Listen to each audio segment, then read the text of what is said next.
All right, welcome back. So we've been chatting about Sergeant Keith Richards' early career and his perceptions around policing and that new environment. And sort of where we left off was somewhere in the early stages of his career. And so we're going to shift the conversation a little bit to about the 10, 15-year mark. That's a good ways down, sort of that policing journey. Tell us a little bit about the differences and the challenges at about the 10-year mark versus the early years. So at the 10-year mark, you're feeling pretty good about yourself. You've got lots of confidence. I have a certain theme to how I interact with people that I'm meeting for the first time. I'm very confident in the paperwork. That's really not a concern at that point.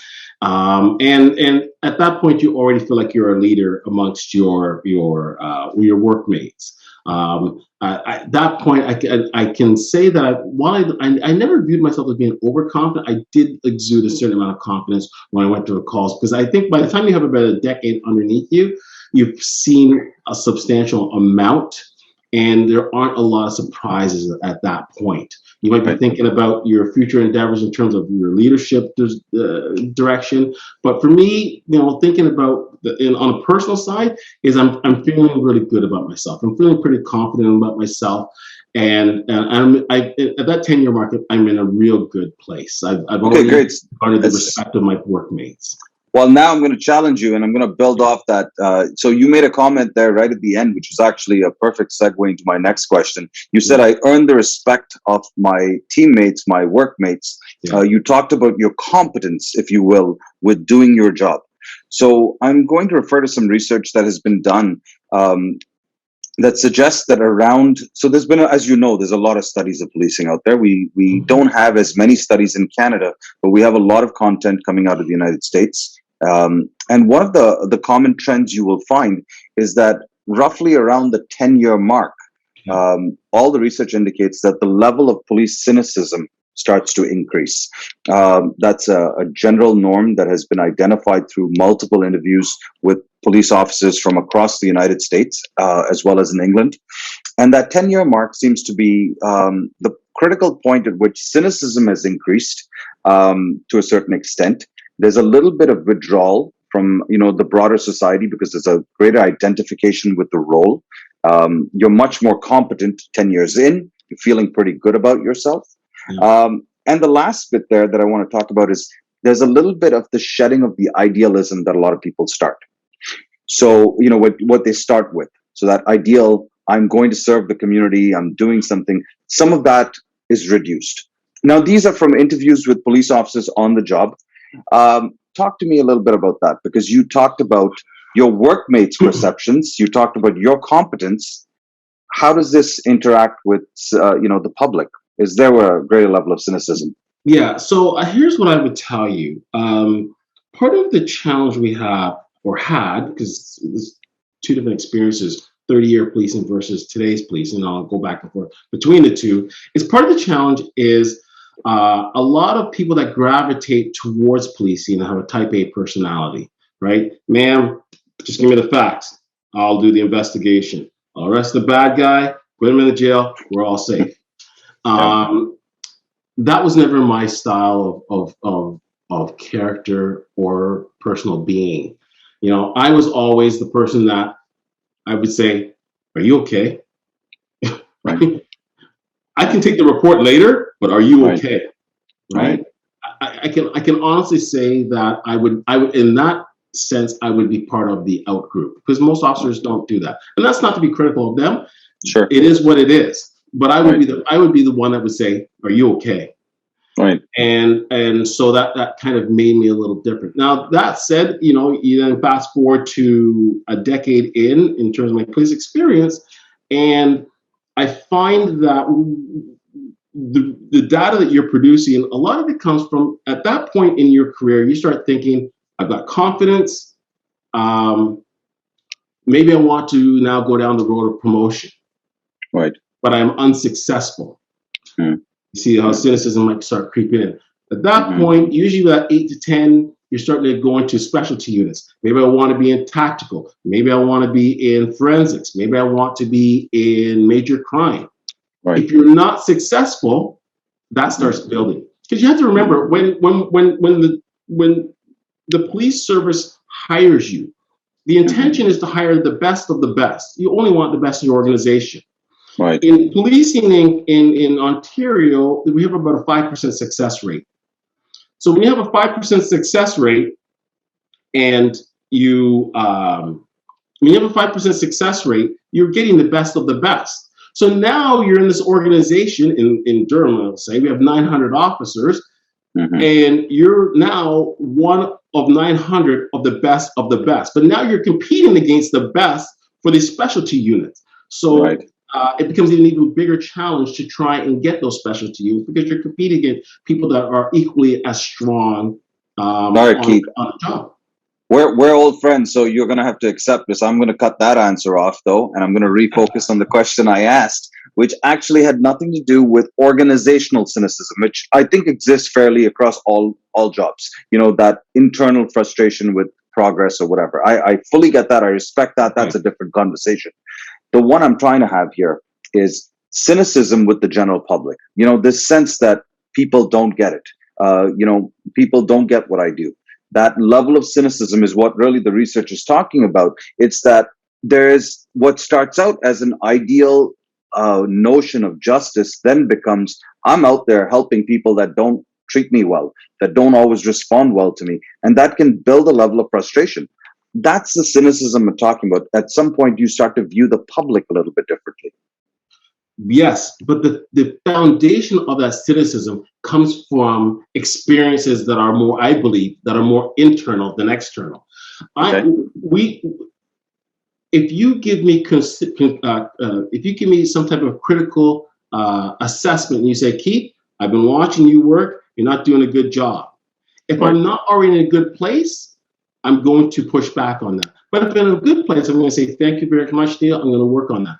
What the public doesn't realize is that there are experiences within a police organization that any given officer is experiencing. They then go out into the public, and it appears that they are cynical. I shouldn't say they appears. They probably are cynical. Sure. And then people are like, where did this crusty cop come from? And why is this person even wearing a uniform? What they don't see is the behind the scenes experiences that officers are now getting. So they're not being successful in their career development. Maybe they've seen one too many fatalities. Maybe they've had experiences in domestic situations where they were trying to help the victim and the victim turned on them. And all these underlying career experiences then have you looking at that same officer saying, this person is jaded, and why are they even here?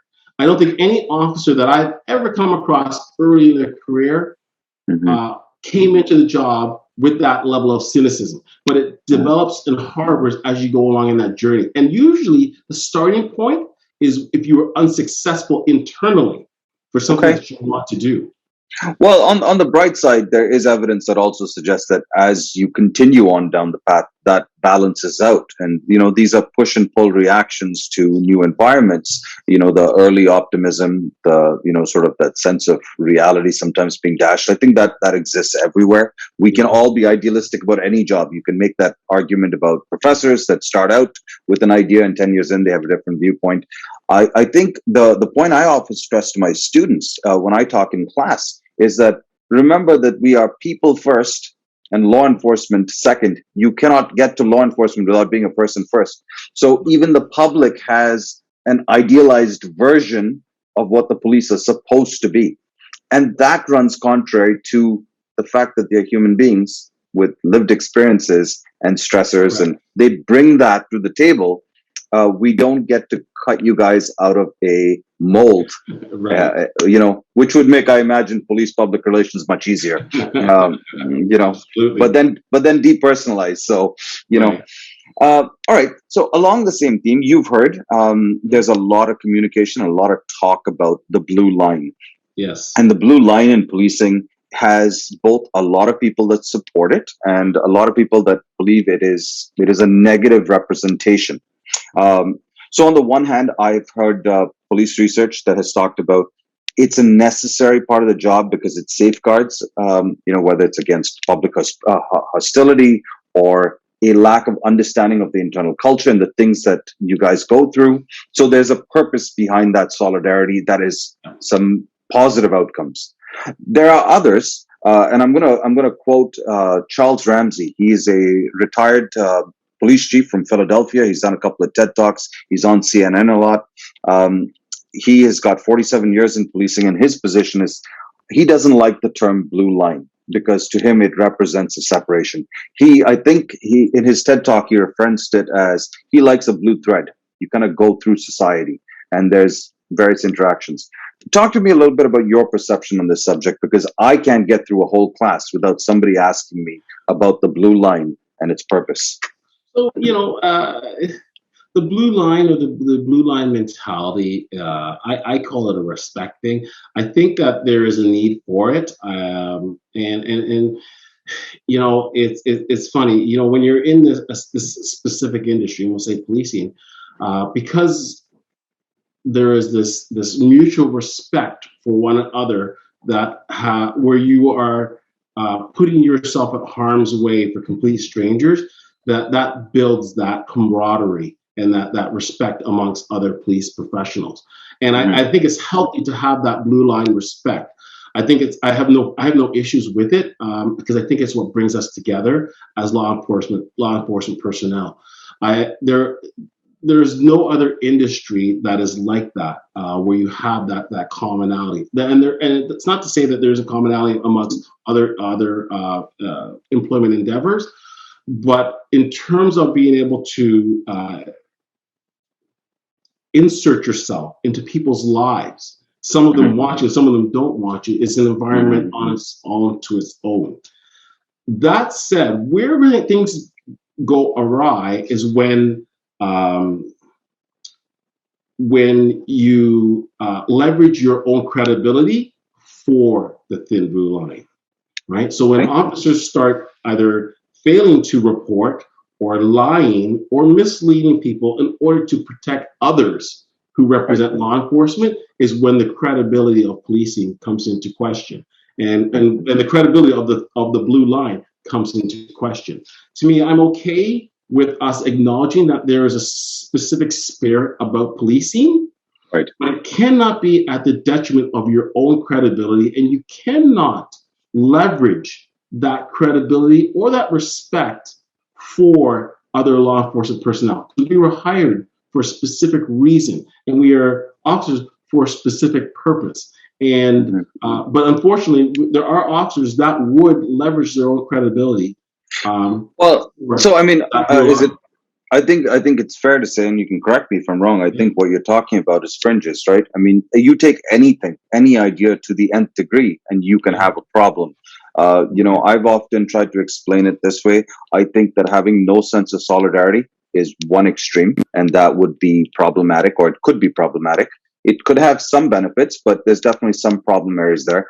On the end, to have so much solidarity that it's always you versus somebody else and you exclude the public is problematic. But I think sometimes that when you have two polar ends of a spectrum, that actually creates more room in the middle for everybody else.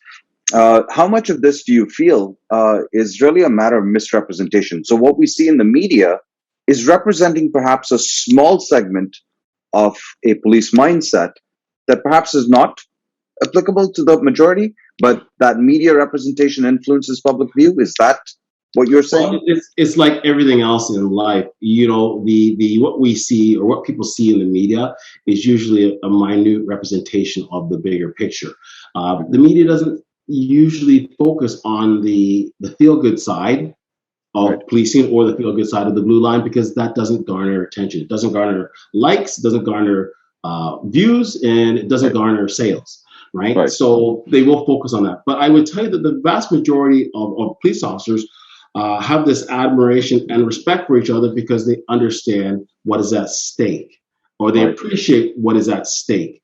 And that appreciation is something that you sense. You can't see it, you can't smell it, you can't hold it. It's just something that you sense amongst other people that are in the same fraternity. But I would say that what is seen in the media might be 2%. It wouldn't even reach 5%. of the experiences of being a law enforcement personnel. And so, but the challenge is, because some people say, well, why don't you share the other 95%? Right. But we're not looking for recognition. Right. And so, Right. yeah, we could share more of it, but we're not looking for recognition. And we're not looking to inundate the public with all the good that we're doing either. Right. Because then it would look like, then it would just look like a campaign to make us look Sure. good. Right? I Sure. think you just do it, and because it's the right thing to do, and you let the chips fall where they may. There are always going to be people that will be critical of the blue line and critical of policing, and I'm okay with Right. that. As Right. long as it's evidence-based criticism, I'm okay Right. with that. Well, I think at the end of the day, really what we're saying here is the whole reason that motivated me to do a podcast and to have this channel where I talk about profiles in policing is to go, there's more to the conversation. And I have often been critical of what I have often dubbed the soundbite generation, which is not to pick at any one group of people, but to say that we live in a time where we want information to be short and quick. And what that does is it lacks context. I think to conclude this section, though, I'm assuming you and I are in agreement, but I'm going to put it out there anyways. The blue line has purpose and it has functional value, but we can both agree that taken to its extreme, it's problematic. And when it's represented extremely, that's worthy of criticism and that's worthy of sort of, this discussion. Would that be absolutely right? Absolutely. And that I think too much is, I think the focus, while we're talking about a completely relevant subject, I think we talk about it so much that we don't realize we're talking about a segment. Yeah. And that comes back to the earlier point, which is the uniform sort of gets written over everything, and Right. it becomes representative of all, right? Right. Yeah. So, absolutely. so I know in your bio I had mentioned that you had been in the recruiting unit. In fact, you were the supervisor for 3 years. So you would have seen some of the challenges that I think tie into the conversation we're having. Let's talk numbers for a little bit, because I like numbers. So Stats Canada suggests that about 7 million Canadians identify as being a visible minority. That's 22% of our population, roughly. Mhm. About 50% of our population is women. I think that's well agreed upon. And yet, policing seems to have I think the stats in Canada are 8% Canada-wide are visible minorities, 4% are Indigenous. And the numbers go further because one might say, well, it's not reflective because we're talking about a very large country. So even if I looked at Vancouver and Toronto police services that are very diverse by comparison, they both sit around 26% visible minority officers, which lag a fair ways behind those communities. I think Vancouver has a 49% minority and Toronto has a 51% minority. All of these numbers suggest that there's a big gap, right? And I think we can agree. That the gap between 22% in the general population and 8% of the police service is problematic. The second set of numbers I wanted to talk about a little bit was women. So we've been keeping data on women's participation as a percentage of the police force from 1986, and in 1986 they made up 4%. We've done relatively much better in our society of bringing women onto the police service, but we're only just cracking 22%. So I've just talked about some gaps. Those are the numbers. Those are the realities. You were in recruiting. I'm not so much focused on the conversation we had earlier, but what are the challenges in even addressing that? So if the stated goal is to have a more representative police service, what is the recruiting challenges that result in this number carrying on? So I gave you a lot to unpack there. Yeah. There's a lot to process there. So so I'll give it to you this way, because there are certain perceptions that I want to make sure are out there. So every police chief that I've ever come across wants to reflect the community that they serve. That said, you're right. So Toronto Police is sitting somewhere around 22%, which is pretty good in terms of its female representation. Durham, we're probably sitting around 18% of our female representation. But what gets left out of that is that we are talking about uniform members. Right. What we're not acknowledging in that conversation is our civilian complement. So at any given time, Durham probably sits around 320, somewhere in that neighborhood, civilian population. But they are part of the organization. So here's the challenge. We're talking Right. about uniform presence, Right. right? But if you're trying to have a holistic conversation about the culture of an organization, you Right. can't dismiss the female majority because probably somewhere in the neighborhood of 75 to 80% of our civilian population in our organization are women. We're not even going Right. to talk about that. And this is not to be critical of your data, Neil. It's something Right. that often gets missed. Well, here's the That thing, though. said, Hold on, Keith. Hold on.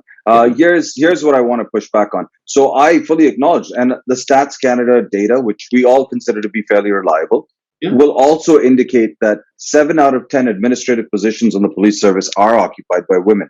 I'm right, not trying to cloud the numbers, but I'm talking about uniform law enforcement right, because the argument on that front would be, yes, women are well represented in administrative jobs, but right, administrative jobs are not front facing. So right.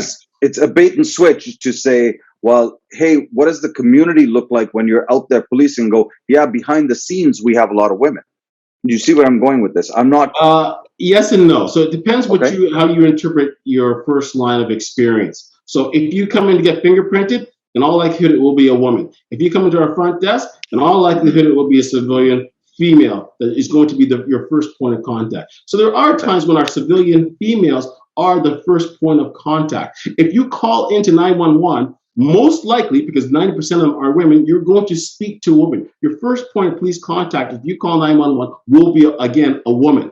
And we Sure. dismiss those female presences as though they don't have the same added value, even though they might be the first experience, right? All And we right. can't dismiss that. That said, I know where you're going with, or I think I know where you're going with in terms of the line of questioning. Here's the challenge we have in policing in terms of the uniform side. Right. Um, a lot of women don't gravitate towards policing in the first place. So that becomes our Right. first challenge. Not that they are unsuccessful, but if I give you that 5% success rate in Right. Ontario, that means that I need 100 females to have 5 successful. Right. That is a daunting task to find 100 females that are willing to apply in the first place because they Mm-hmm. don't necessarily gravitate towards our industry. A lot of people Right. believe that our industry is um, uh, well, it is male dominated, but there's a certain macho experience to it. A lot of people think that there's a lot of physical labor involved or labor's experience that they don't necessarily want. I would argue that we are almost polar opposite to nursing, Right. where a lot of women Yeah. naturally gravitate towards. Sure. Policing, a lot of males gravitate towards it.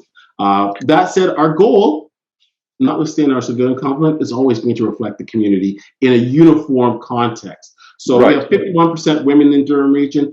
Ideally, we would have 51% women on our frontline policing response Right. staff. That So will that's always the be our goal. and that's the ideal. And I understand as a former manager of recruiting, I understand yield ratios, and I get the point. So first, I'll come back. I'll concede. It was never my intent to murky the waters. I fully acknowledge the administrative side. I understand the complement and gender distribution in the communication center. That was not an attempt to sort of change the conversation. I was talking about uniformed officers, and really, I'm trying to not approach this from a. I'm not wagging my finger and saying they're not doing enough. I'm saying there are probably some recruiting challenges. So I Right. can relate it to my previous job as a recruiter where we had specific demographic needs for specific clientele, and we couldn't staff that because our general applicant pool was not coming from those minority communities. Correct. So I cited earlier, only 11% of new recruits are of minorities. I don't think that's a necessarily reflective of discriminatory hiring practices. I'm going to say that there's probably an element of challenge in the recruiting of Right. minority cultures and groups for Correct. a range of reasons. I think globally we have a very different perspective on policing. The public perception of policing in other countries is very different, and so I'm trying to get at the challenges. So I've talked to people in the past, and I said, look, you don't want to know why there are all ethnic minorities on your hiring poster? Because they don't have to represent somebody else to attract them. They're trying to attract somebody. It's a marketing strategy. A recruiting strategy. What are the challenges you face trying to recruit minorities? So the challenges in recruiting underrepresented demographics is that they, from a cultural standpoint, they don't necessarily always look at police as being an admirable job. Sometimes they look at it as they are going against the grain in terms of how their in-group, cultural in-group perceives police. For a lot of women, it becomes a barrier. Ontario Police College in itself becomes a barrier. If you are a female and you have children, it will become a barrier. And I say this to people all the time because no matter how I get it, there are a lot of great men out there that take care of kids. I understand that. But the reality is, and we have to acknowledge the reality, is that women are still have a greater domestic responsibility than men. And now you take that female who may have kids and you say, I'm going to remove you from your family for the next 15 weeks. Right. That becomes daunting. And I can't even tell you how many times I had prospective applicants that said, I can't, at this point in my life, I can't go to the Ontario Police College until my kids are older. Right. Fair enough.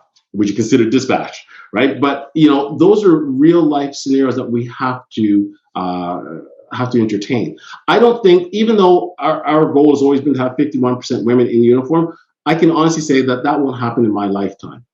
Right. And it probably won't happen in my kids' lifetime Right. because we just don't have the applicant pool there. We have the fundamental barriers in terms of removing people from their home and sending them to Ontario Police College. We have barriers in terms of how people perceive the work that we do. Right. We have barriers in terms of how cultures perceive our identity and work as well. And Right. all those in their totality lead us to have underrepresented applicant numbers coming in the first place. So then what we have to do is we have to go in the offensive in terms of marketing. You know, my old chief used to say, to see me in Durham Regional Police, I have to see me in Durham Regional Police. And so that's where the marketing part comes from, where you start developing marketing for specific demographics to encourage them to apply. But at the end of the day, if your applicant numbers are underrepresented, then your final numbers or your hiring numbers will be underrepresented as well. Sure. I think part of the negative feedback we do get is people will say, well, they're lowering the standards for visible minorities to get in. That doesn't happen. I get it. That's a perceptual thing. Usually that perception comes from people who aren't part of that visible minority group that have been unsuccessful. And so to look back at their own friend group, or their own peer group, they don't want to say I was unsuccessful. So they want to say, well, they gave it to a visible minority because that's what they're hiring right now. But the reality is that's not the truth, right? And we have to be real about that. But that will forever be a challenge with us. How do we change perceptions in order to increase the applicant pool number in the first place? Sure. So, I mean, I think you brought up some very relevant sociological reasons why the social structure of, does impact people's chances and the ability to take on such endeavors. How much of a priority should it be to find new and inclusive ways? And I don't know what those are, right? I'm just saying, the question is this: how much of a priority should it be to have a representative police service? So it has to be the utmost priority. So you will talk to two different groups of officers, really. One group will say, it doesn't matter if you're red, blue, or green.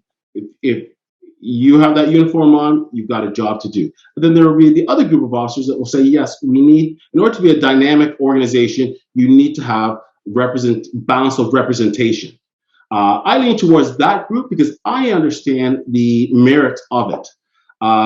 If somebody's dialing 911, they say, I can hear somebody kicking in my front door. You're right. I don't care if the officer is green. For that a priority call, it doesn't matter. Right. But the majority of our police complaints don't come during the a priority call. Right. The majority of our complaints come during the C's and D's, where you actually have time to interact with somebody. And that's where the challenges start. So let me just interrupt you there. Can you just provide the listeners with a little bit of context? I know what you mean, but you said a priority call versus C and D.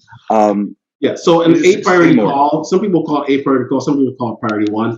An a priority call is, I'm down 911, I'm down 911, I can hear them kicking in my door.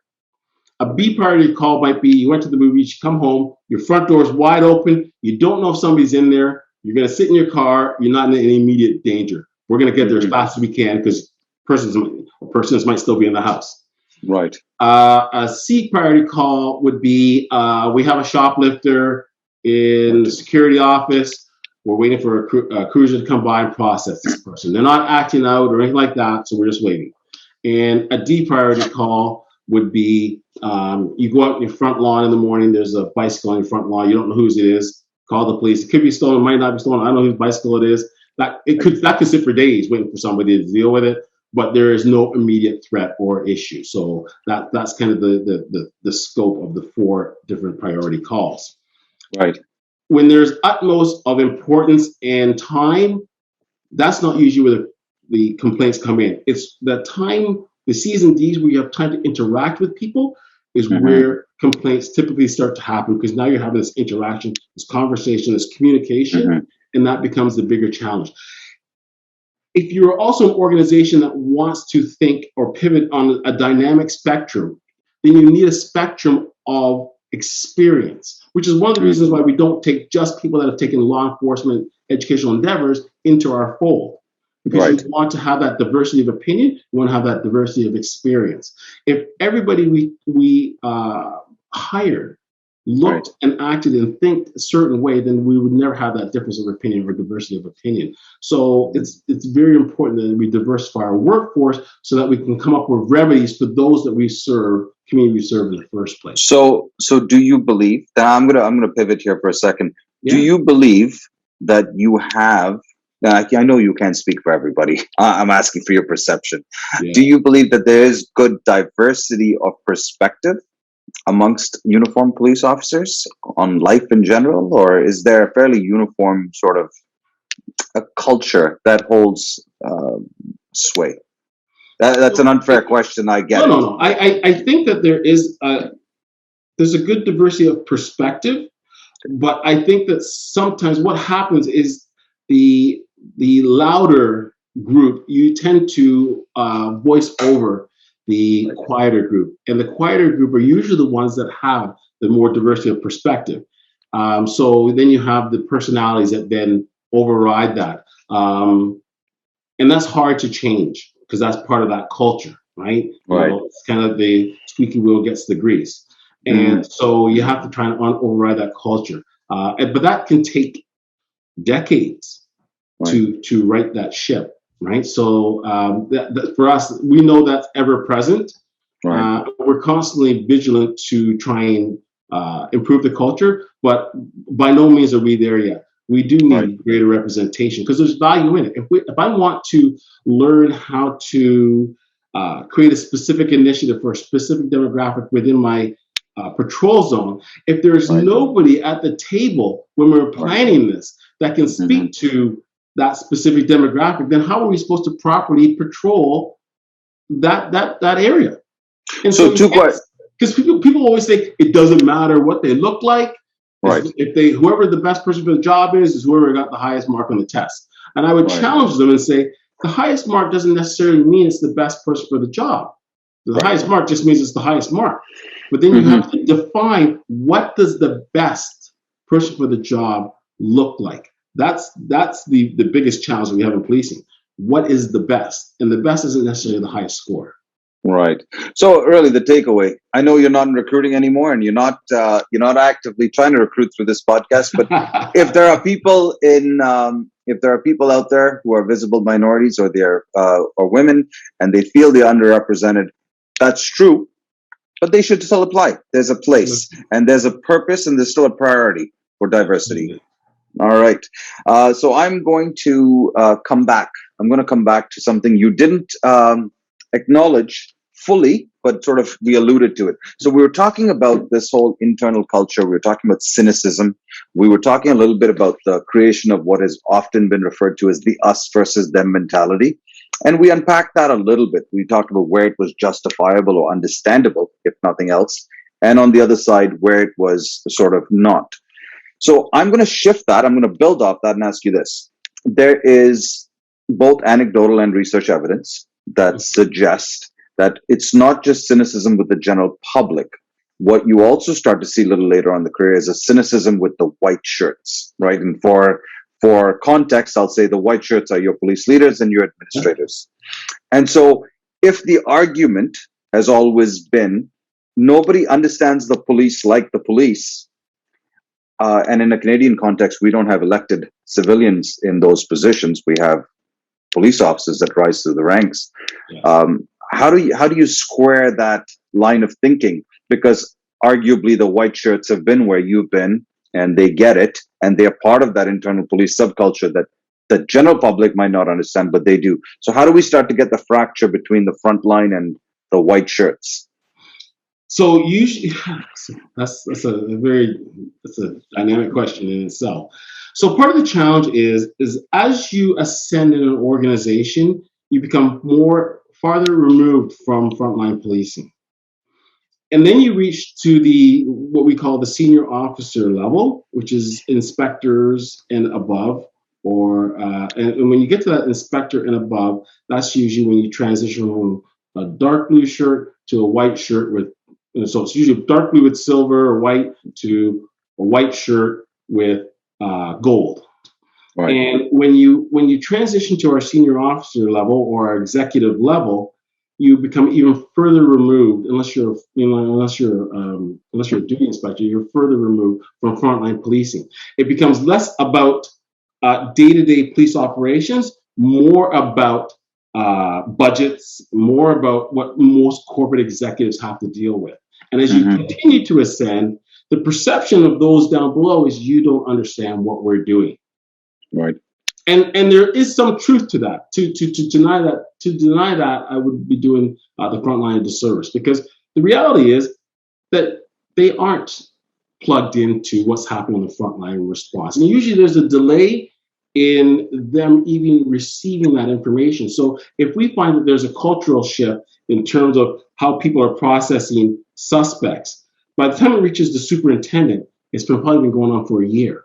So there's also a delay in even receiving that perspective. And so because we know there's a delay, the feeling is they are removed from our operations, and that develops the us versus them. Also, when you get to the executive level, you're more likely to be the disciplinarian, whether it be that you're an adjudicator or something like that, or you're overseeing internal affairs or something like that. And so then that further drives, I don't want to say drives a wedge between us, because it's not really a wedge. It just, it allows those two entities to gravitate apart, even though you're really together for the common good, which is the organization and the community. But there is a cultural divide once you get to that executive level that is undeniable. So doesn't early, and I will sort of round this whole conversation up with sort of some strategies around good mental health. But I was talking about this impact of cynicism on your longevity, your life expectancy. You're now painting for me a picture, and you're painting a picture here that says, so after a certain period of time, there's a level of cynicism, whether it's justifiable or not. We've acknowledged that it exists to some level with the public. And now inside the organization, there's a level of cynicism with those at the top. It is sounding like a very isolating place where you're this little bubble that's being pressured from all ends by people that don't get you. How can this be healthy?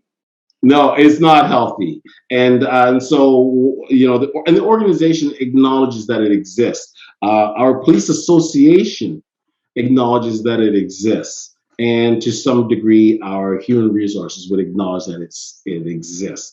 And so between the three entities, we do as much as we can, or they do as much as they can to support the members, recognizing that, you're receiving criticism and scrutiny from all different sides. You are finding that you're gravitating away from certain entities and gravitating towards certain entities. And so there's this constant barrage of whether it be negative communication or experience that any given member is experiencing. Now you have to also factor in that these people that you're trying to support also have a badge and a gun, pistol, shall we say, whether it be an AR, shotgun. They have use of force, deadly weapons. They have other use of force weapons to their disposal. And you want to do your due diligence to make sure that they are as balanced as possible. So we can't just leave this scenario to its own devices. They have to go. Our organization and our association have to go on the offensive to ensure, to the best of their ability, that members stay balanced. I'm talking emotionally balanced. Right. Yeah. Yeah. Well, That's the investment. how much of this do you think is influenced by the age of your service? And so let me give a little bit of context to what I'm asking there. Police services in Ontario are aging much, and that's reflective of what's going on in our society writ large. The number of officers presently on Canadian police services over the age of 50 has grown to 18%. How does that impact modern day policing? Is it positive, negative? What's your take on the aging police force? So where that came from was the cohort of applicants during my time Mm-hmm. was I call it a bubble. So I was at the back end of that bubble, and so what happened was in the late '80s to the early '90s, there was this influx of hiring throughout Ontario. And it was a good time if you're trying to be an officer. There were lots of hires, lots of movement, lots of applicants, lots of processing. And we had this wave of police increase. Right. That bubble, I watched that bubble slowly get their 20-year bar, and ahead of that bubble, you would see maybe 9 to 20 people get that 20-year acknowledgement. Behind that bubble, 9 to 20. But during my bubble, it's about 60 to 80, right? Or whatever number. But that's just, the numbers are off, but that's kind of so you can understand what the bubble looks like. Yep. That bubble is now receiving the 30-year acknowledgement. Right. And you can, once again, you can see how the numbers before it were low. Right. Huge numbers for about 7 years, and then it trickles back off behind it again. And so what's happening now is that same cohort that you're referencing are on the cusp of retiring. What you're going to see, though, is for us to maintain those numbers, is there's going to be frantic hiring in Ontario to replace those members that are between the ages of about 49 and 54, 55. Well, that's really promising for all my students out there and all the young people, not just my students, just young people interested in policing. I obviously have a bias towards my own students. They're in these justice programs. They're trying hard to work towards a goal. But in general, for the sake of policing, it's a good time to be young. It's a good time. To apply. And on that subject, I'm going to play off that line a little bit. There's a common old joke that policing is, I think, the old expression. I don't mean to sound gendered and misogynistic, but I think it was a young man's game. Yeah. So let's pivot. Let's pivot to the end of your career. Like, let's look at years 25 through 31. Different time. I know, Keith, that you're not an old guy, so don't take offense. But I mean, you're older than you were when you started. Yeah. You're different. You've grown. You've evolved. Talk to me about those end years. What was that like? The last 6 years on the job. You're seeing young guys, maybe closer to the age of your own children. Yeah. Your perception surely must change. Yeah. So in I'll say the last quarter of my career, I get promoted to sergeant. Looking back, I probably could have or should have, to some degree, had entered the promotional process sooner, but I just loved being a constable. There was no real push or need for that. But then I entered the promotional process. I'm successful in the promotional process, and I'm feeling confident about myself. Right, I've had already taken on a leadership role within the police even before the promotion. So I was one of the lead instructors for bias training. And that allowed me to get to know a lot of people in the organization, but it also helped build my own confidence because I was at the table for discussions, but I was also the lead facilitator in training. And I'm feeling pretty good about myself at this point, right? I'm in the last quarter. I'm feeling very confident. I'm going between several specialty units. I'm not on the front line doing frontline response, but I'm bringing added value to the organization because I'm training those who are on the front lines in some critical learning opportunities that will help mitigate risk. Right. So, and that's a good place to be. I then transition out of the training to regional youth, where I'm overseeing the portfolios and the work of officers that are in the schools, which in itself, at least in Ontario, is a very contentious school officer, school resource officers, school liaison officers, whatever you want to call them. Very Mm-hmm. contentious, subject with officers being in the schools, interacting with youth, and working through those nuances of officers and adolescent youth. So it was a great time to be an officer in terms of that maturity piece and being able to leverage my, at this point, almost 3 decades of experience to help putting that investment to younger officers, so that that investment's there when I transition out of policing as a whole. Sure. I think you and I could probably talk for days on this subject. And it's funny. I can't believe how much time has already gone by. Yeah. I'm hoping that at some point you're going to come back and we'll talk about some specific issues. But I don't want to end on sort of. I want to make sure we've covered some of the key things. Talk to us a little bit about fair and impartial policing. You were the lead trainer on that program. What was that? What was the objective of the program? How did you do with it? Tell us a little bit about that. So, fair and impartial policing was a training opportunity that came from Lord Friedel and Anna Lazio, who developed it in the U.S. And it's implicit bias and anti-racial profile training, essentially what it is. And probably the biggest criticism we had with fair and impartial policing is that some people felt it was too Americanized because it came from the U.S. There isn't any police applicable bias implicit training in Canada.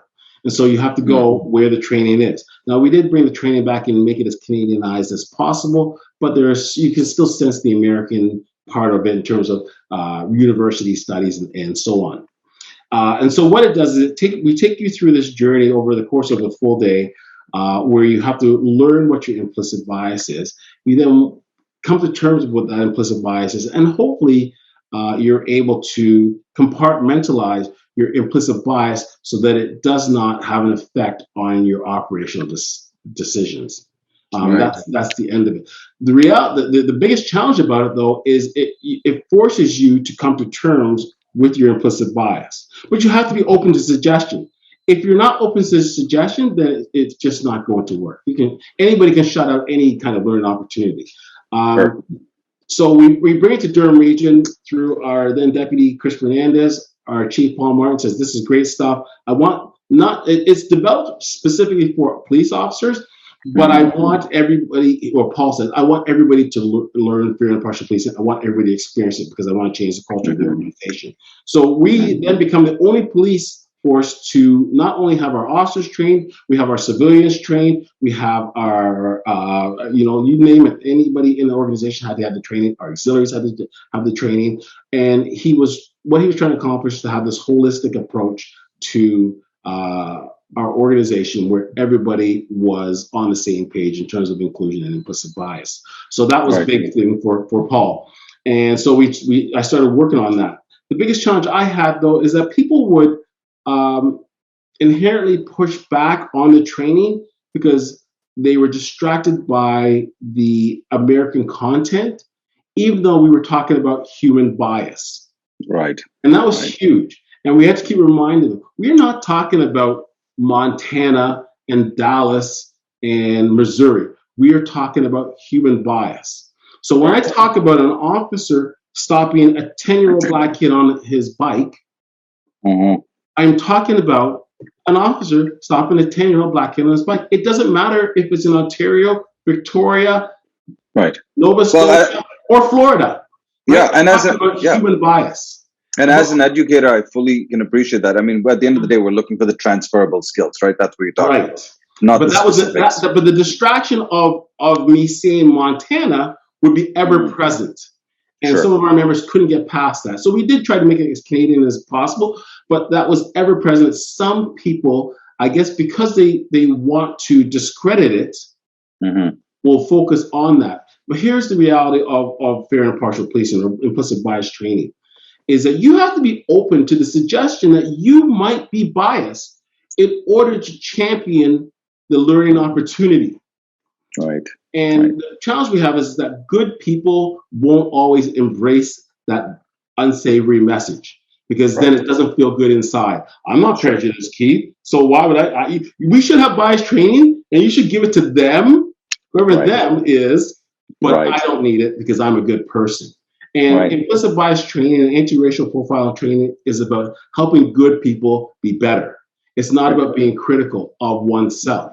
Everybody has implicit bias. It's about learning what your implicit bias is. And quite honestly, quite frankly, I'll never know what your implicit bias is because this is an internal fact-finding endeavor that you're going along in this journey over the course of the day. And I'm hoping that over the course of probably the next week, because it doesn't always hit everybody at the same time. Some people, it'll hit you while you're in class. Some people, it's a week later where you get that aha moment. But at some point, you get that aha moment where you're thinking, okay, I understand what he's saying now. I get it. Yeah. And, well, I mean, but it requires you to do that some self-assessment. Well, reflection is a hard thing. It really is. And being introspective is difficult because you have to accept certain things you don't want to. So, I mean, I've always loved, I think I had a quote that used to hang in my office back before we went to this whole virtual world and I'm always on Zoom. But, and I think it said, the unfortunate thing about the world is that the ignorant are full of opinions and the confident and the intelligent are, full of self-doubt. And, and that's true. I mean, I think it was Darwin who said that, or said something along the lines of, confidence, ignorance more often begets confidence than does knowledge. So it's a scary proposition and it's tough taking on tough subjects. So good on you for taking that on. We're coming close to the end. We're almost at the 2-hour mark. So let's give a quick, very short segment here on. Tell me what it is that got you involved with Pride. I know you said you were a founding member on during Pride Prom, and you were on the board of directors. So tell us a little bit about that. So when I first went into, probably about 15 years ago, I first went into the diversity unit.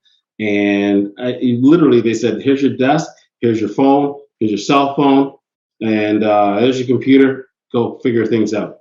I had no blueprint. I was the first, so I had nobody to follow. And I literally started going through the online directory looking for different demographics and the marginalized community to reach out to. And one of them obviously was the LGBTQ community in Durham region. And what happened there was I started connecting with different organizations within Durham region. And what happened was the development of a proper, prosperous relationship with our LGBT community. And I remember, I was doing a speech once. I had received an award for being a champion against transphobia and homophobia. And I remember in my speech talking about us. And it clicked right then during my speech because I'm not gay. But I was talking about us in the context that I was. Sure. Because I had felt so comfortable, and they had felt so comfortable with me that I had arrived, right. And it was just a very touching experience. And what happened was that over the course of about 6 to 10 years, I started developing this relationship with our LGBTQ community, and I wanted to do more. So then I became a board of directors with Pride Durham, and volunteering to do different Pride events throughout the year. But at the same time, I'd also joined a newly formed group called Pride Prom. And the how Pride Prom came to being was that we had a young man that went to Catholic school, and he wanted to bring his boyfriend to his prom. And he got suspended for doing that, or wanting. He got suspended for wanting to do it. Yeah. And so then a bunch of community members, myself included, came together and said we were going to give him a Pride Prom. Now he had since moved on, but we wanted to make sure that didn't happen again. So then we developed this idea of let's have a Pride Prom, and that's where it started, where we had a prom for LGBTQ youth who could be comfortable in their own skin in a safe environment. We would do that annually. Ironically, when we did surveys of the students, we would have somewhere around the neighborhood of about 100 students attend. 50% of the students that attend Pride Prom are straight. identify as straight. Which I did not see that data coming. Two, that made me even feel better about the initiative, because what I don't want is a bunch of LGBTQ kids just in their bubble. Right. So the idea or the notion that they are interacting with straight kids at a 50-50 ratio is even better. Because one, it shows that there's lots of allies out there. Two, it shows that they're not on an island by themselves. Right. So, and I've been with the committee ever since, planning an annual Pride prom. Now, the last two have been virtual because we're in a COVID world. The anticipation is next year we'll be face to face again. Right. But it's near and dear to my heart because I spent a lot of time in the community being around marginalized kids, knowing that they have a disproportionate number of suicides, disproportionate number of kids live on the street that represent that demographic. And so I'm trying to do my part to ensure that these kids have a safe, long, and fruitful life. So that's kind of how I got involved with that. Well, it's unfortunate that the example you raised is still examples you've heard that example used elsewhere, and those lived experiences are real, and it's unfortunate they're still happening. But I think that it's it's incumbent on all of us to be to embrace all the elements of our society and understand that everybody's on a spectrum somewhere, and we all have a place in the human condition, right? So good on you. I think that is an important thing, and I'm glad you were part of it. Equally, though, you brought up another point, and it's going to be a conversation for another day. I have had strong views about this whole idea of separating everybody. And I said, it's funny. I heard it said on some stand-up talk show or something like that. It said, we got so woke, we went all the way back around to let's separate us all. And I said, that's where we started, So there's point purpose. I mean, there's an important need for safe spaces with like-minded and people that you can identify with, but that also needs to come out into the broader community, because we can't all be islands on ourselves. We can't just be a group of Black students and a group of brown students and it just doesn't work. At some point, that safe space must exist, but allies and sort of community cohesion must be the goal, right? 100%, and it's very important. So it's when you have organizations, so a lot of policing organizations have what we call ISNs, or internal support networks, where you can have the LGBT ISN, you can have the Black ISN, you can have whatever ISN you want, internal support network, or some people call them EGRs, or employment resource groups. And these are affinity groups where people with a commonality can come together.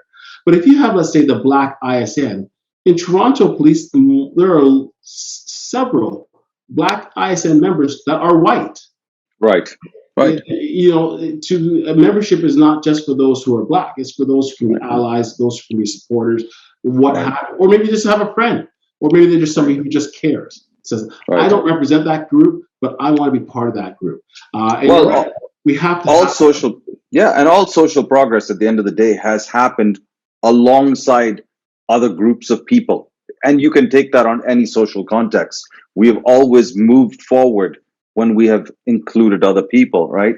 I'm going to bring us back, and I should have ended on a happy note, but I want to end on a critical one, and one that I think is really important. And so even though we've gone well over time, I'm going to do this anyways.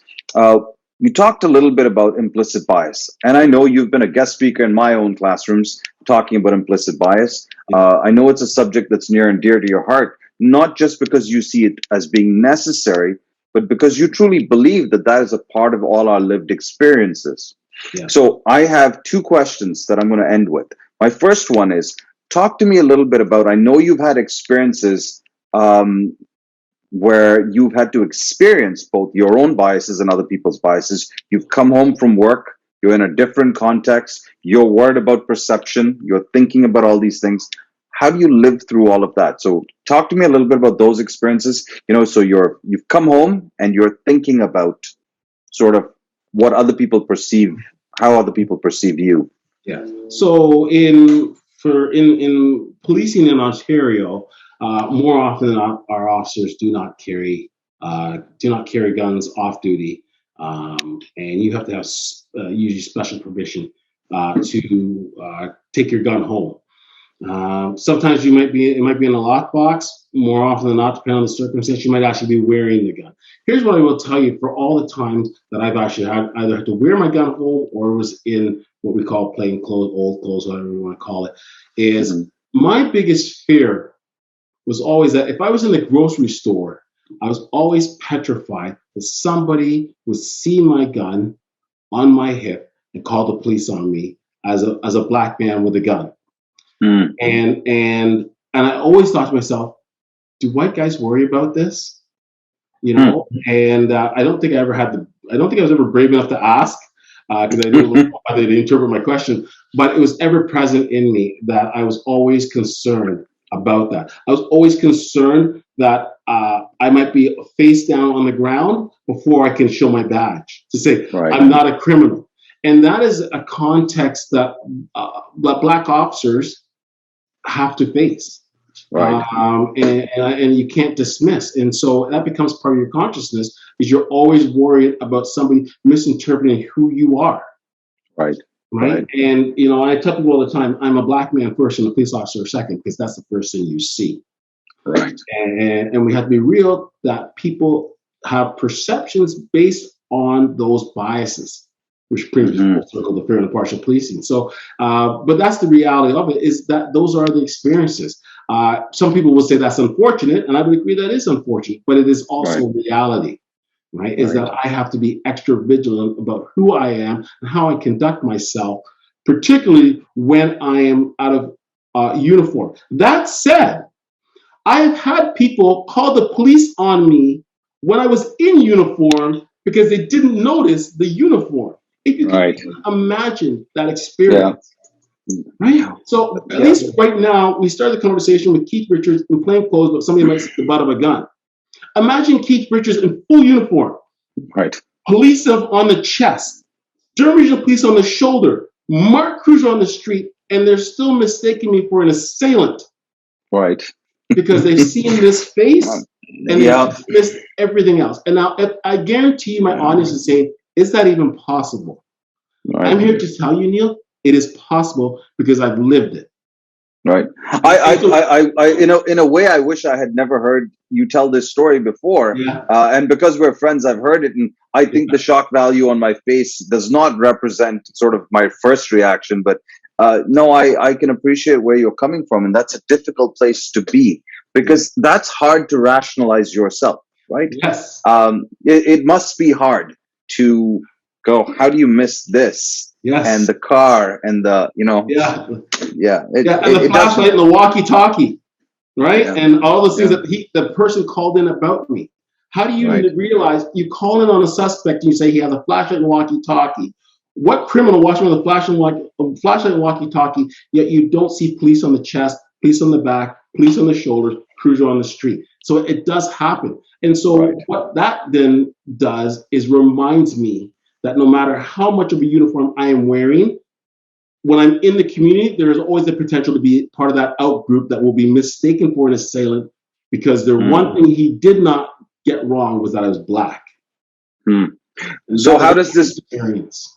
So now I have to ask because you're forcing me to follow up questions. So you have this legitimate concern, and I can understand what you're saying. But part of that concern, it seems like there's something missing in this conversation because it would be your fellow workmates responding to that call.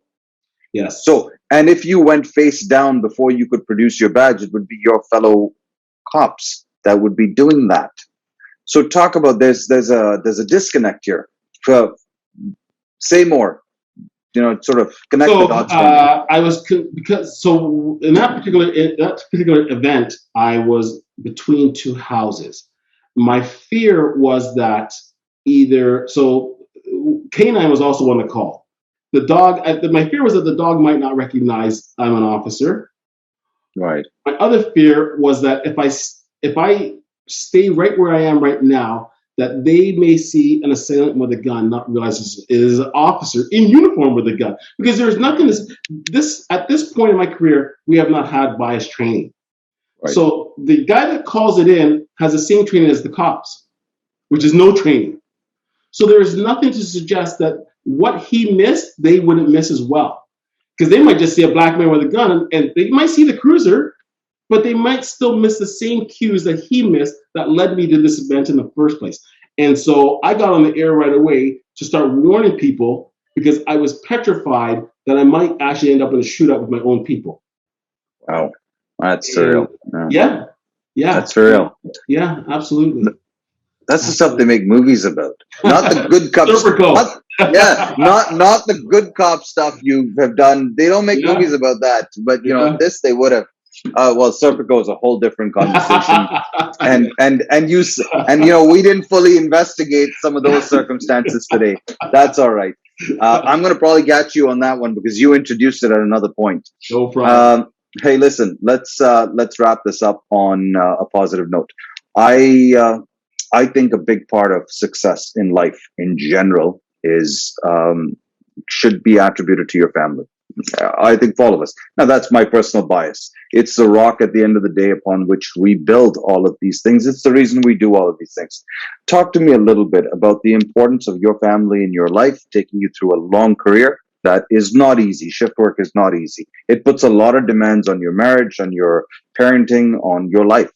Talk about the importance of family and staying grounded and connected to family and community outside of policing, because that was a part of that mental health conversation we were having earlier, right? So you have to have a life outside of policing. That's the last thing you want to do is to have a life where you're only surrounded by officers. You want to have a life outside of policing. It doesn't mean that the two worlds can't come together, but if policing is your sole life, you're going to have challenges throughout your life. My wife, great person. She is a grounded person. She is frontline in the medical field. She's a nurse. And so there is a lot of like-minded career respect between the two of us.